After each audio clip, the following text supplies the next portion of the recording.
حملہ ور شمال کی جانب سے گھوڑوں پر سوار ہو کر آیا کرتے تھے۔ یہ ماہر نشانہ باز طاقتور تیروں کی حیران کن حد تک بالکل ٹھیک نشانے پر بچھاڑ کرتے تھے۔ ان حملوں میں چین کی شمالی سرحدوں پر رہنے والے کاشتکاروں کی انتہائی احتیاط سے اگائی جانے والی فصلیں تباہ و برباد ہو جایا کرتی۔ یہ 200 قبل از مسیح کی بات ہے۔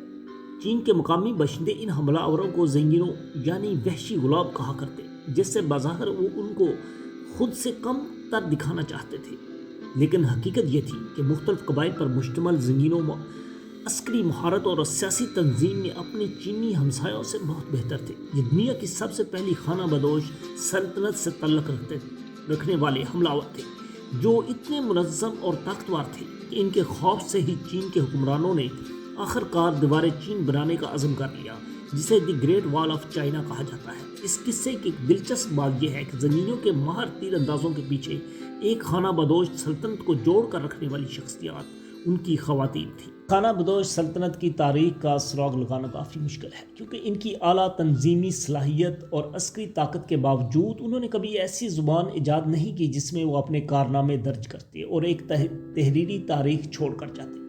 میکس پلانک انسٹی ٹیوٹ کی شعبہ آثار قدیمہ کی کرسٹینا ورینر کا کہنا ہے، زینگیوں کے بارے میں تمام حقائق ان کی قبروں اور دشمنوں سے حاصل ہوئے ہیں، اور یہ قبریں بھی ایک دلچسپ کہانی سناتی ہیں، کیونکہ ایک حالیہ تحقیق نے ثابت کیا ہے کہ زینگیوں کے اعلیٰ طبقے کی قبروں میں دفن ہونے والوں کی اکثریت خواتین کی تھی۔ ایک طرح سے دیکھا جائے تو ان کی یہ بااختیار خواتین وہ دھاگہ تھی جس میں اس چلتی پھرتی سلطنت کو پرویا گیا تھا، جس میں کوئی مستقل شہر نہیں تھا اور نہ ہی ان کے وجود پر مہر ثبت کرنے کے لیے کوئی شہر بنائے گئے۔ میشیگن یونیورسٹی کے اسسٹنٹ پروفیسر برائن ملر کا کہنا ہے کہ زینگیوں خواتین کے پاس اعلیٰ عہدے ہوتے تھے اور وہ روایات کی امین ہوتی تھی، جو اقتدار کی جنگ کے ساتھ ساتھ شہر ریشم کے نیٹ ورک میں اہم کردار ادا کرتی تھی۔ ان کی بہت زیادہ عزت ہوا کرتی تھی۔ کرسٹینا کا کہنا ہے کہ ان خواتین کی قبروں میں ایسی چیزیں موجود ہیں جو ان کی طاقت اور رتبے کی علامت ہے۔ مغربی منگولیا میں ایک قبرستان میں محققین کو ایسے عالیشان مقبرے ملے جو واضح طور پر ان خواتین کو عزت بخشنے کے لیے تعمیر ہوئے۔ زنگیوں کے سنہرے سورج اور چاند والے شاہی نشان سے سجے ان مقبروں میں ہر خاتون کے پاس عام مردوں کی سادہ قبریں موجود ہیں۔ ایک قبر میں 6 گھوڑے اور بھگی بھی موجود تھی۔ ایک اور قریبی قبرستان میں خواتین کی قبروں میں چینی شیشے، ریشمی لباس اور دیگر ایسا پرآسائش سامان موجود تھا جو ان کی زندگی میں ان کے رتبے کی علامت بتاتا ہے۔ یہ قبریں اہرام کی الٹی شکل میں ہیں، جو اوپر سے چوکور اور زمین میں نیچے جاتے ہوئے تنگ ہوتی جاتی ہیں۔ ارسلا بروسیڈر بتاتی ہیں کہ جب ان قبروں کو کھودا گیا تو یہ الٹے اہرام کی مانند تھیں جو زمین میں 20 میٹر گہرائی تک جاتی ہیں۔ ماہر آثار قدیمہ کو پتھر کے بنے ہوئے جوہرات سے لدی بیلٹ بھی ملی، جو معاشرے میں اعلیٰ رتبے کی نشاندہی کرتی ہے۔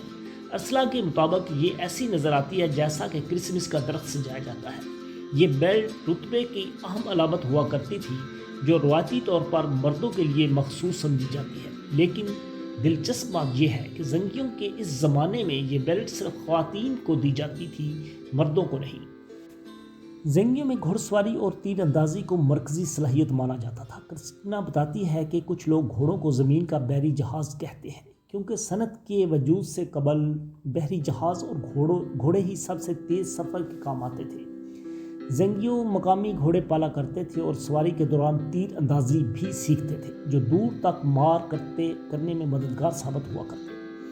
چین کے مہان باشندے ان کا مقابلہ نہیں کر پاتے تھے۔ کرسٹینا کا کہنا ہے کہ جب انہوں نے آغاز میں دیوار چین بنائی تو اس کا فائدہ نہیں ہوا، کیونکہ زنگیوں اس کے ارد گرد سے نکل جایا کرتے تھے۔ زنگیوں خواتین بھی گھوڑ سواری اور ماہر تیر انداز ہوتی تھیں، لیکن کیا وہ ان جنگوں میں شامل ہوتی تھیں یا نہیں، یہ واضح نہیں ہے۔ چند قبروں میں گھوڑ سواری کا سامان ملا ہے، لیکن ماہرین وثوق سے نہیں کہہ سکتے کہ یہ خواتین مردوں کے شانہ بشانہ لڑیں یا۔